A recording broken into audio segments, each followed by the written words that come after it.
Okay, E2. This is the mechanism for elimination when a base causes the elimination to occur. So we've already seen this reaction of elimination and we've practiced it, and we know that you have the most substituted alkene that forms. What happens? We have base removing a hydrohalic acid from an alkyl halide to form the alkene.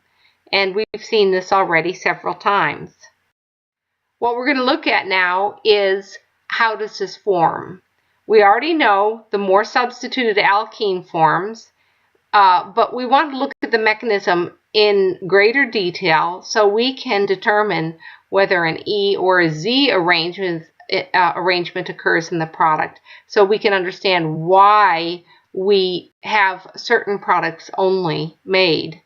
And the key to understanding this is the mechanism of what we call anti-elimination.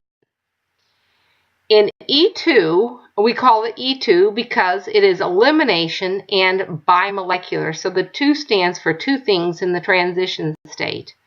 If I look at the rate limiting step, the base is coming in, that's one thing, and it's pulling the proton off the alkyl halide. So there's 2 species here. Notice that the base pulls off the proton as the chloride comes off. It's a concerted reaction. It occurs all in one step. And notice the base grabs the proton, the electrons from the carbon-hydrogen bond jump in to form the bond between, the second bond between the 2 carbons, and then the halide leaves.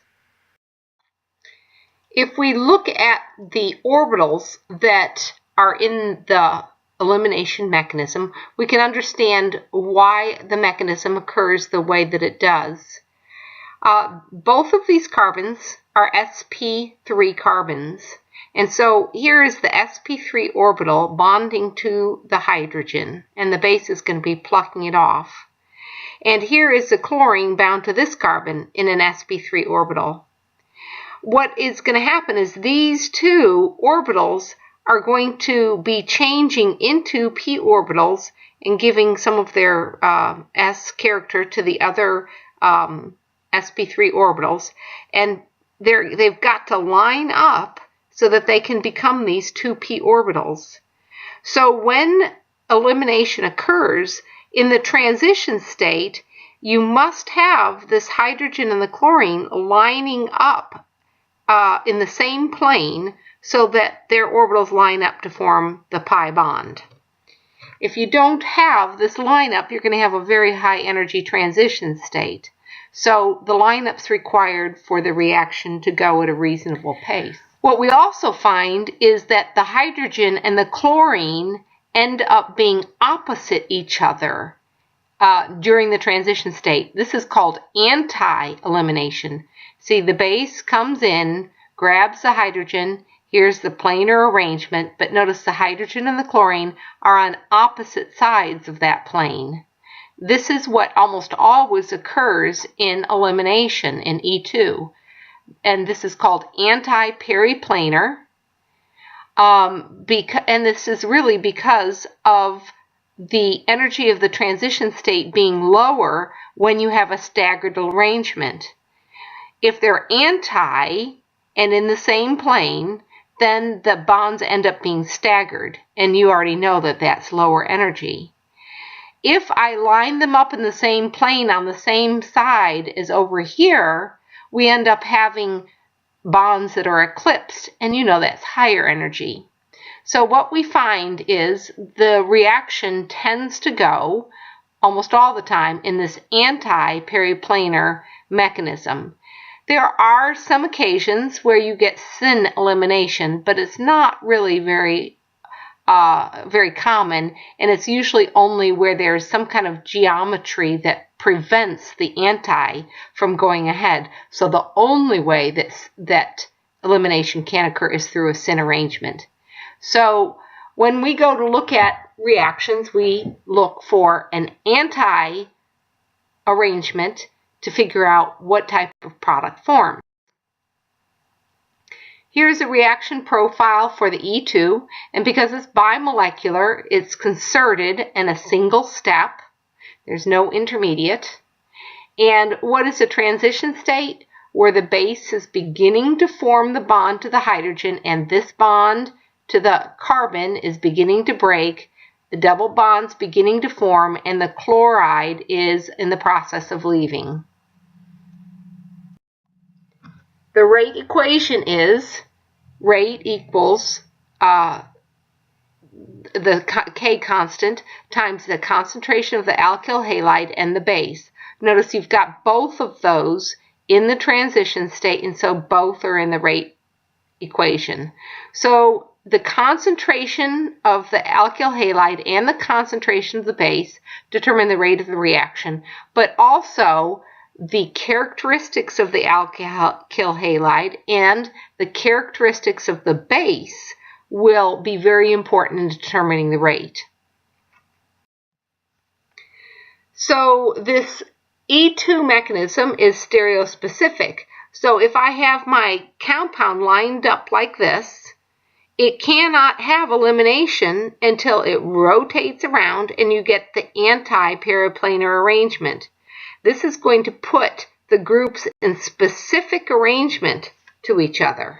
Let's look and see. When we do elimination, we rotate that around, and when we rotate that around, that's going to put this ethyl on the same side as this ethyl.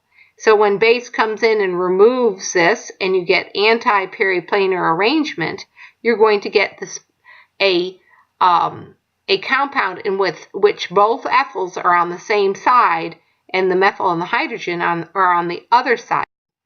Also remember that the more substituted alkene is made. The rule for that is called Zaitsev's rule. It's not important that you remember the name of that rule.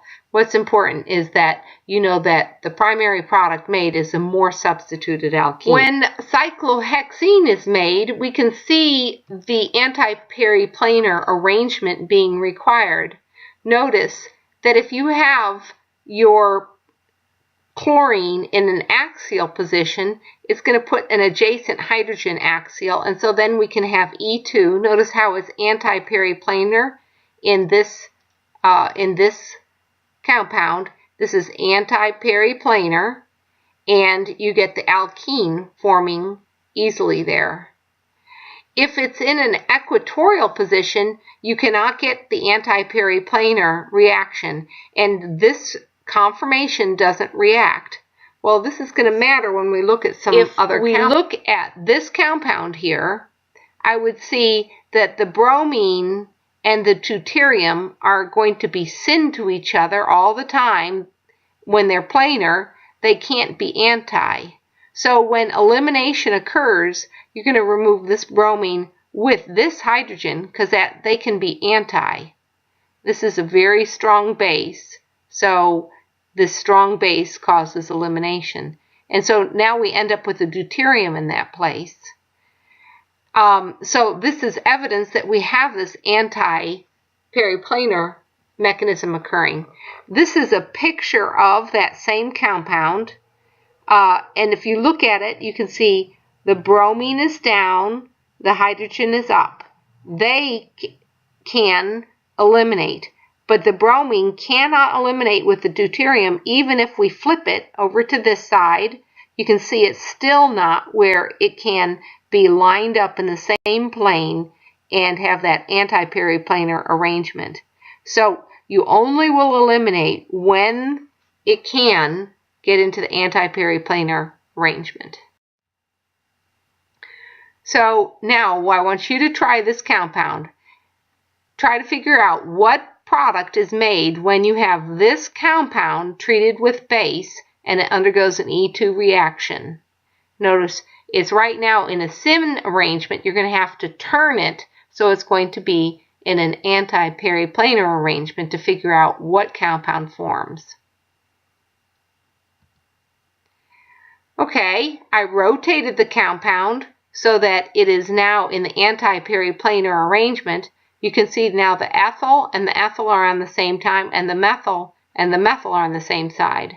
This is going to end up giving us this alkene. It would not be, this is the Z compound. You would not get the E compound forming with the ethyls across from each other and the methyls across from each other.